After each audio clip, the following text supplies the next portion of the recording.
ہے کہ وہ ہائپ کم ہے، وہ اس لیے کہ آپ لوگوں میں بھی سمجھداری آ گئی ان چیزوں کی، اور ہم لوگوں کو بھی اللہ نے توفیق دی، پہلی دفعہ ہم نے ان چیزوں کو کنٹرول کر لیا اور وقت سے پہلے کنٹرول کر لیا، اور دیر اینڈ دین ہم نے یہ ساری چیزیں جو ہے وہ کنٹرول کر لی۔ تو میں آپ لوگوں کا بہت مشکور ہوں، آپ لوگوں کا، اور میں نے آج تک یہ پچھلے 3-4 دنوں میں نے نہیں دیکھا ہے کہ کسی بھی میڈیا چینل پہ یا کسی بھی اخبار میں یا کسی میں کوئی نیگیٹو چیز نکلی ہو، کیونکہ اس سے ہوتا کیا ہے، ایک پینک کریٹ ہو جاتا ہے عوام میں اور لوگوں میں، ایک پریشانی ہو جاتی ہے، ایک خفگان کی کیفیت ہو جاتی ہے۔ تو وہ اللہ تعالیٰ کا بڑا کرم ہے کہ وہ کنٹرول ہے، وہ ساری چیزیں ہم نے کنٹرول کی۔ کل ہم نے جو فیصلے کیے ہیں آپ لوگوں کو بتا بھی دیا ہے، ہم نے میرے خیال میں انفارمیشن منسٹری نے اس کا وہ پریس ریلیز جاری کیا تھا، اس میں ہم نے جو مذبح خانے ہیں جہاں پر یہ ہمارے سلاٹر ہاؤسز ہیں، آپ لوگ دیکھ رہے ہیں، اس میں آپ لوگوں کا بھی بڑا حصہ ہونا چاہیے۔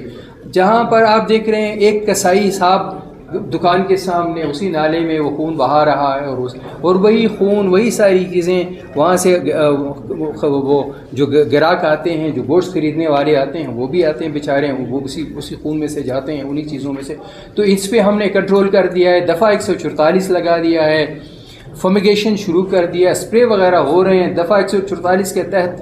اب میں نے ابھی سنا ہے کہ کچھ لوگ گرفتار بھی ہوئے ہیں، کچھ جو ہماری وہ جو پیڑا بکری کے وہ کئی جگہوں پہ بند بھی کروا رہے ہیں، تو ایڈمنسٹریشن جو ہے وہ لگے ہوئے ہیں عوام کے لیے۔ ایک چیز میں آپ لوگوں کو بتاؤں، یہ ایک بہت غلط پروپیگنڈا ہو رہا ہے کہ جی گوشت مت کھاؤ، گوشت سے یہ ہو جاتا ہے، گوشت فلانا ہو جاتا ہے۔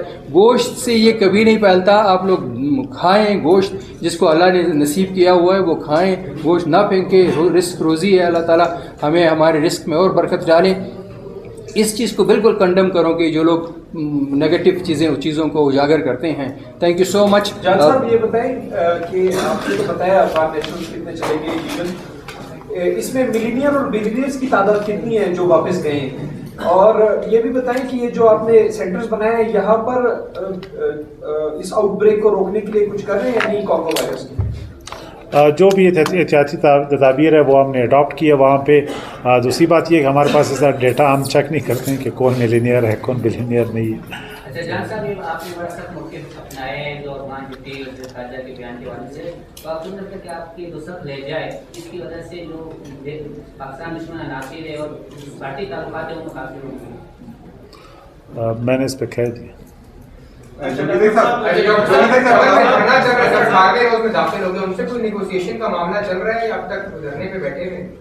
دیکھیے ہم اوورال ایک پیکج پہ کام کر رہے ہیں جس میں ہم اوورال جو چمن کی آبادی ہے، ان کی اکنامک نیڈز ہیں، اس کو اکاؤنٹ میں لیتے ہوئے انشاءاللہ ہم بہت جلد وہ پیکج اناؤنس کریں گے۔ Last question please. پوچھیں۔ انہوں نے آپ سے رابطہ کیا یا آپ کی حکومت سے کہ ان کو ایئر ایمبولینس دیا جائے، لیکن آپ لوگوں نے فراہم نہیں کیا۔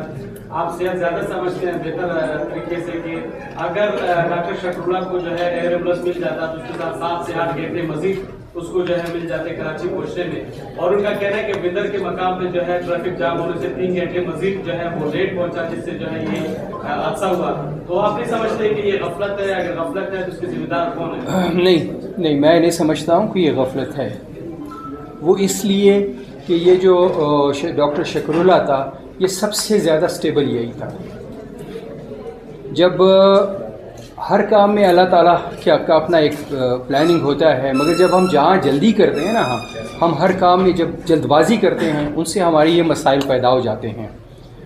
کچھ دوستوں کے مشورے سے، کچھ شاید ان کے گھر والوں کا پریشر تھا کہ ان کو شفٹ کیا جائے، حالانکہ وہ ٹھیک ٹھاک تھا اس کا مسئلہ۔ آپ لیکن بالکل یہاں پہ آپ صحیح کہہ رہے ہیں کہ وہاں پہ جو 3 گھنٹے وہاں وہ وندر پہ جو کوسٹل گارڈ والوں کا، یہ ذرا اس چیز کو بھی آپ لوگ اٹھائیں کہ بھائی ایک ایمبولینس ہے وہ بجا رہا ہے، سائرن بجا رہا ہے، اگر وہ 3 گھنٹے وہاں پہ نہ اس کے ہوتے تو وہ شاید اللہ تعالیٰ کی کیا رضا تھی مجھے نہیں پتا تب بھی۔ دوسری بات، ایئر ایمبولینس ہم نے ارینج کیے۔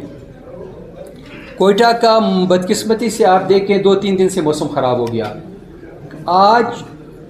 آج ہم نے صبح 2 ڈاکٹروں کو ٹرانسپورٹ کیا،